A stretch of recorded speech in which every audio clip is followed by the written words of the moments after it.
I'll die for it, and I'll blah blah blah, and do not comply. And it's like, great. You, sir, might be someone who has literally nothing to lose. And if you want to eat bologna sandwiches the rest of your life while you're wearing community underwear, okay. But we advise people who have lots of things to lose. We are the Armed Attorneys. Today we're answering the question, will your modified trigger land you in jail? But before we begin, show your support for the Second Amendment by hitting that like button. And this question comes up a lot. Comes up in a lot of different contexts with other firearm modifications. We've spoken about those in the past. This one, very specific, because I feel like people feel like it's snotty. I don't know. Yeah, this is one that makes people very nervous. And I get it. Because like changing barrel lengths, this is something that can implicate federal law, right? People hear things about the ATF coming to confiscate triggers. They hear things about, someone getting their auto sear confiscated, right? And so I think it's just this sort of like nagging thing in the back of people's brains, like, ooh, am I allowed to mess with my trigger? So I guess we will just go ahead and caveat. We're going to talk a little bit about state differentiation, but you should check your state's law. Other than the ones we're going to mention, I am not aware of states heavily regulating this, but as always, check your state's law.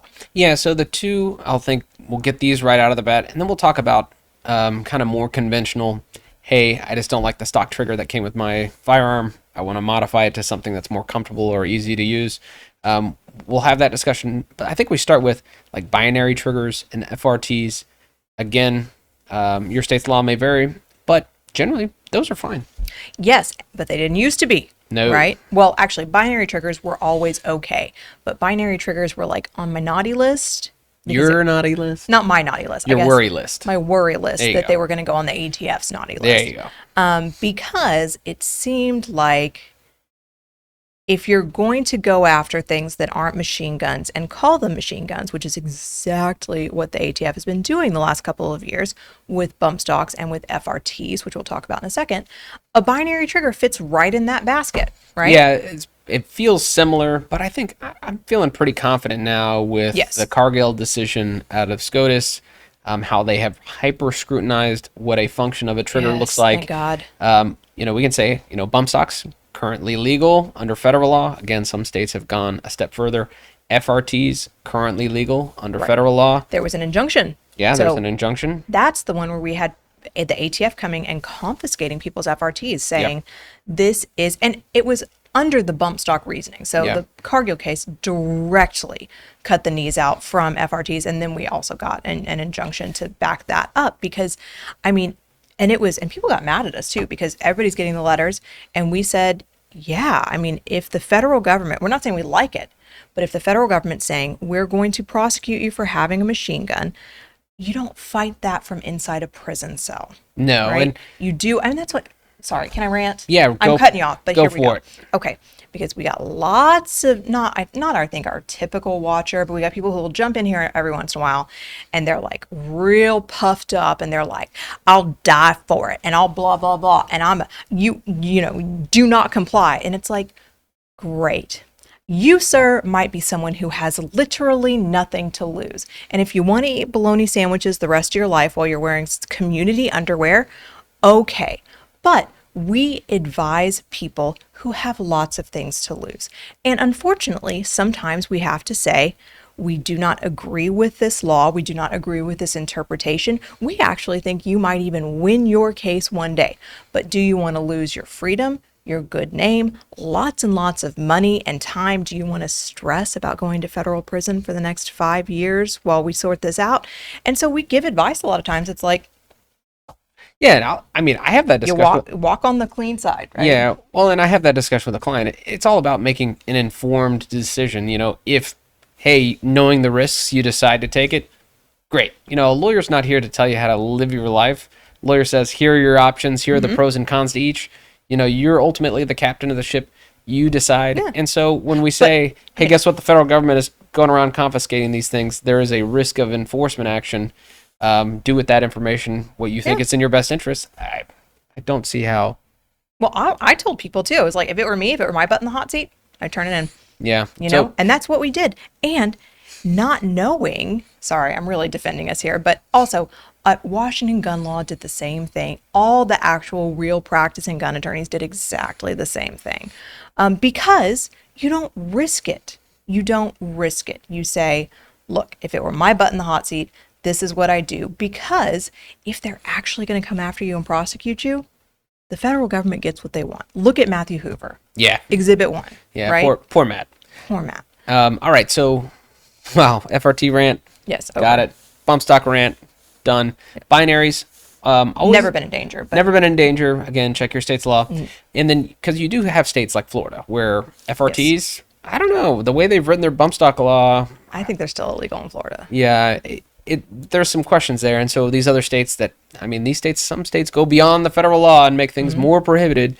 And so if you live in one of those states, you probably know it. But I think we go back to, all right. Any state that has a bump stock law, Yeah. right, are probably going to prohibit binaries, probably going to prohibit FRTs. So You have to look at, and it's just because of the way Florida worded their law. It's like, does this increase the speed at which you can fire? It's crazy. But I think we look at now more traditional, what looks like a traditional trigger. And I think there's a huge mistake people make when they're interacting with law enforcement, and we'll talk about that. But a traditional trigger where you're replacing some insignificant parts, maybe it reduces the trigger pull weight, maybe it makes it more safe, maybe you have neuropathy or not great muscle control, and it makes your life a lot easier should you find yourself in a self-defense scenario. What do you tell folks about those? do it. I did it. That's what I tell people. Yeah. And they're like, should I? I'm like, yes. I love, I have an M&P 9C. I absolutely love it. However, they come with shit factory triggers. And so, yeah, I have a modified trigger on my M&P 9C. It has made it a whole different gun. It is my favorite handgun in my whole collection because I love it. But so I tell people, I'm like, if you want it, do it. I did it. That's how little I think it will affect you. I did it. Yeah, and going and just looking up cases, has a modified trigger made the decision in a self-defense case where, all right, this person would not have otherwise been convicted if they didn't have a modified trigger? I couldn't find a case. I've never seen it happen. And I think it falls in line with our reasoning behind function-enhancing modifications. And this is our general rule when you're looking at any accessory on your firearm. Does this increase the functionality of your firearm? Does it help you get on target? Does it help you be more accurate? Does it help you be more proficient? If the answer to those questions are yes, then hey, guess what? Don't lose sleep over this. Your attorney can argue this stuff if it comes up in court, and I think that's an important caveat, and we'll talk about it. But for the other category, these non-function enhancing modifications, things that don't make you more lethal, more accurate, more on target, those things we typically say, hey, guess what? Maybe you don't look into adding those because they don't help you at trial. They kind of only hurt you. Right. And maybe there's not a reasonable explanation for some of these things. So Right. Sparkly pink guns aside. yeah. But again, it's all a risk reward. Ultimately, you're an adult. Do whatever you're going to do. But just know, hey, at trial, could this become a needless issue? If it's not function enhancing, possibly. We've seen it come up a couple of times. Now, function enhancing trigger makes you better. What's a big mistake we see people make should they have one of these things and they're involved in a self-defense incident? Bringing it up to the police. Yeah. Don't do that. You know why? Firearms examiners are never gonna know. Never. Yeah, and I'll I say, have never seen them figure it out. right, and I don't know what, I'm sure every jurisdiction's a little bit different, but most of the time, all right, they collect a firearm in connection with what they suspect is a crime. Maybe it's a self-defense shooting, person charged with murder. Typically what they're looking at is, did the firearm malfunction or did it operate, properly? Because they don't want that slight off-chance argument that they say, the gun malfunctioned in my hand. Well, I mean, They don't want the Alec Baldwin. Yes. I mean, Richard, that is very optimistic because what I find most often in my cases is despite the fact that it's self-defense, despite the fact that the person who used it is like, yeah, I did it. They're like obsessed with being like, well, it was a bullet from this gun that is in that guy's body. And it's like, stipulated. I'm screaming that from the rooftops, but it's like, they're so used to like a whodunit murder, so, that like, so, I mean, that's really what And they're it was looking the same for. caliber. I know, right? It's so stupid. But I mean, But this is not a me story. This is a colleague story. But I will tell you that the government is so bad at figuring out what's going on with a firearm they confiscated.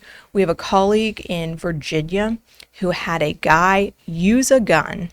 He had actually accidentally made the handgun into an AOW.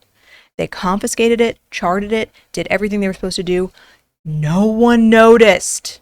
Yeah. No one noticed. And he then- didn't get prosecuted for it. And the situation where maybe they would get in trouble for it is if they brought it to the attention of law enforcement. Yes. So, all right, obviously, good self-defense principles apply. Good police interaction principles apply. Not speaking to the police without an attorney. Letting this stuff slip. I didn't mean to because I just changed this trigger. None of that stuff. No. None of that stuff. No, absolutely not. You have to let us drive the boat. So I had a guy, this is sidebar. I had a guy, he called in an emergency a couple weeks ago. And when I picked up the phone, he was already spilling his guts to the police while I'm like screaming into the other end, like, shut the fuck up. Shut the fuck up. And he's spilling his guts. And then they want to look at his security cameras and he really did something he wasn't supposed to do. And I was like, tell him you'll send him. You'll send him later. He's like, oh yeah, I'll send him later. And they were like, well, what? You don't know how to get him? And I'm like, send him. And he's like, oh, I'll send it to you later. And they're like, what? You don't even know how to pull it up on your phone? He was like, oh yeah, I do. And then he was like, attorney, I'll call you back. And I was like, no, you won't. She'll be in jail. Yeah. But so you have to listen, Linda, to your attorney's advice. Let us help you. Your default is say nothing. Let us tell you what to say. Yeah, and maybe there's a scenario where it's advantageous to disclose a modified trigger if there was a real whodunit, right? But let the attorney Go on. Maybe there is a scenario, and this is why you go through an attorney. Maybe there's a scenario where you want to disclose the modified trigger for whatever reason, right? And I can imagine a scenario where it's to your advantage that, hey, everybody needs to know this. Let's say you had an elderly client who couldn't pull the trigger of a 9/11, and they're arguing over what the weapon is. In a whodunit case, for example. Okay. Yeah. Maybe it would be worth saying, hey, obviously this isn't her firearm. She can't pull the trigger. This is her firearm, right? So I mean, there's scenarios. I can think of crazy hypotheticals all day long. But let the attorney be the person who decides whether or not to disclose that information. Yep. But we hope you enjoyed this discussion. If you did, consider subscribing, hitting that like button, and help us fight the anti-2A algorithm by sharing this video. And please question and comment below. Would you modify your trigger? Do you think it's too big of a risk, or do you agree with us? Until next time, we're the Arms Attorneys.